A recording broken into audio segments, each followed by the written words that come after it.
सुप्रभात मेरे प्रिय विद्यार्थियों। हिंदी की इस कक्षा में आप सभी विद्यार्थियों का हार्दिक अभिनंदन करती हूँ। आप स्वस्थ रहें, निरोगी रहें, इसी मंगल कामना के साथ मैं अपनी कक्षा का प्रारंभ करती हूँ। छात्रों, आज हम जानेंगे आरोह के गद्य खंड में अध्याय 12 बाजार दर्शन, जो कि जैनेन्द्र जी द्वारा रचित है।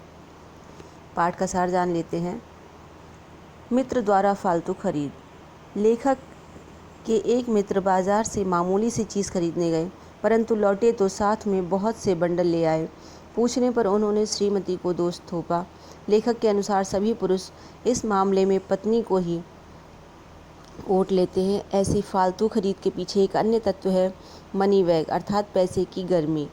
पैसा पावर है, उसका प्रदर्शन करने के लिए लोग अपने आसपास सामान, बंगला, कोठी आदि इकट्ठा किए रहते हैं, लेकिन कुछ लोग पैसे को पावर मानकर उसे जोड़ने में ही लगे रहते हैं।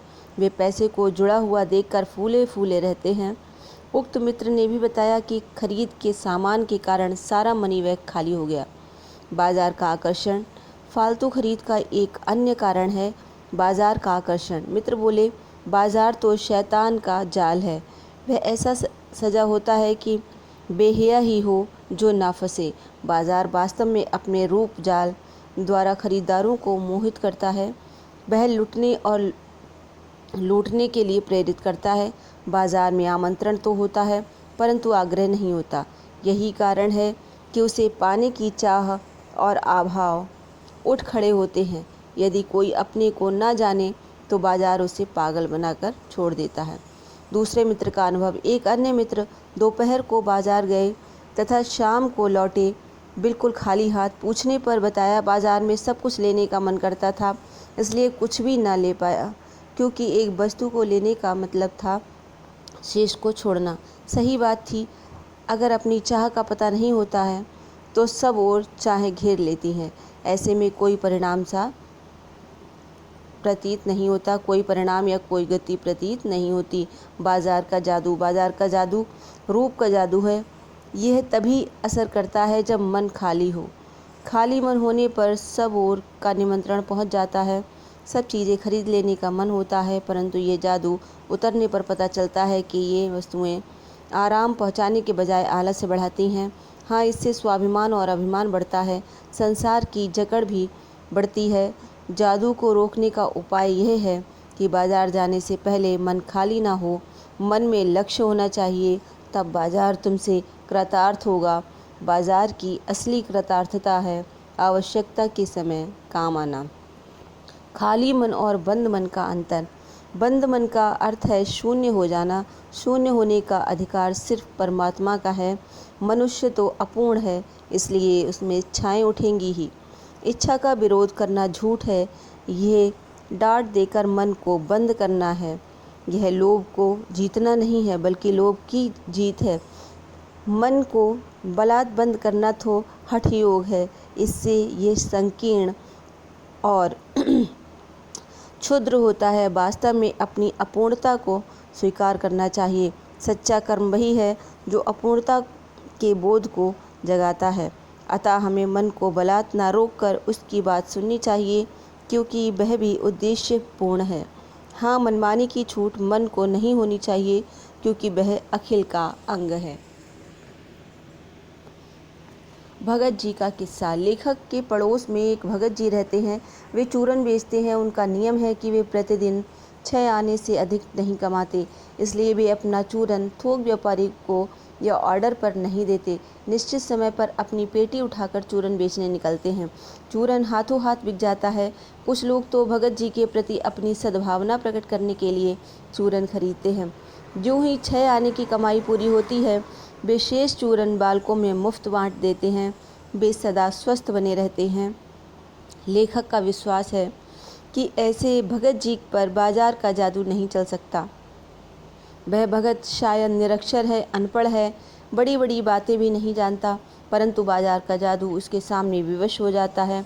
पैसा भीख मांगता है कि मुझे लो, परंतु यह निर्मम व्यक्ति के मन में पैसे पर जरा भी दया नहीं आती। पैसे की व्यंग शक्ति दारुण है। पास से यदि मोटर गुजर जाए तो मन में गहरी व्यंग की लीक उठती है कि हाथ में मेरे भी मोटर होनी चाहिए। तूने मोटर वाले माँ बाप के घर मुझे जन्म क्यों नहीं दिया।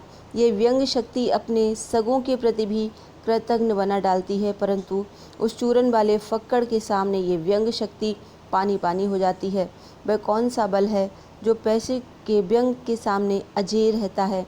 उसे नाम चाहे कुछ भी दो, परंतु वह सत्य है कि जहाँ तृष्णा है वहाँ पर बल नहीं। संचय की तृष्णा और वैभव की चाह के पीछे मनुष्य की निर्बलता ही काम करती है। यह मनुष्य पर धन की ओर, चेतन पर जड़ की विजय है। भगत जी का बाजार के बारे में दृष्टिकोण। एक दिन भगत जी और लेखक की राम राम हुई। लेखक ने देखा भगत जी सबके साथ हंस बोल रहे हैं। वे बाजार में खुली आंख आते जाते हैं, बाजार का सब माल भी देखते हैं। उनके मन में सारे सामान के प्रति आशीर्वाद का भाव है, विद्रोह का नहीं, क्योंकि उनका मन भरा हुआ है। वे खुली आंख, तुष्ट मन और मग्न होकर सारे फैंसी स्टोर छोड़कर पंसारी की दुकान पर जीरा, काला नमक आदि खरीदते हैं और चुपचाप चले आते हैं। उनके सामने बाजार तभी तक है जब तक कि जीरा चाहिए। जीरा लेते ही बाजार शून्य हो जाता है।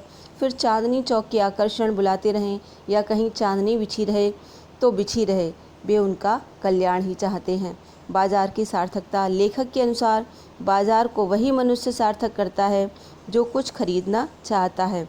जो लोग केवल परचेजिंग पावर के बल पर बाजार को एक व्यंग दे जाते हैं, वे ना बाजार से कुछ लाभ उठा जा सकते हैं, ना बाजार उनको लाभ दे सकता है। ऐसे लोग तो बाजारूपन और कपट बढ़ाते हैं। फिर मनुष्यों में परस्पर भ्रातृत्व नष्ट हो जाता है और वे ग्राहक और बेचक रह जाते हैं, मानो एक दूसरे को ठगने की ताक में हो। ऐसे बाजार में शोषण बढ़ता है, कपट सफल होता है, निष्कपट मारा जाता है। ऐसा बाजार मानवता के लिए विडंबना है। जो ऐसे बाजार का पोषण करता है वह अर्थशास्त्र सरासर औंधा है, मायावी है, अनीति शास्त्र है। तो छात्रों, आपने जाना बाजार का सार। आज के लिए छात्रों इतना ही। धन्यवाद।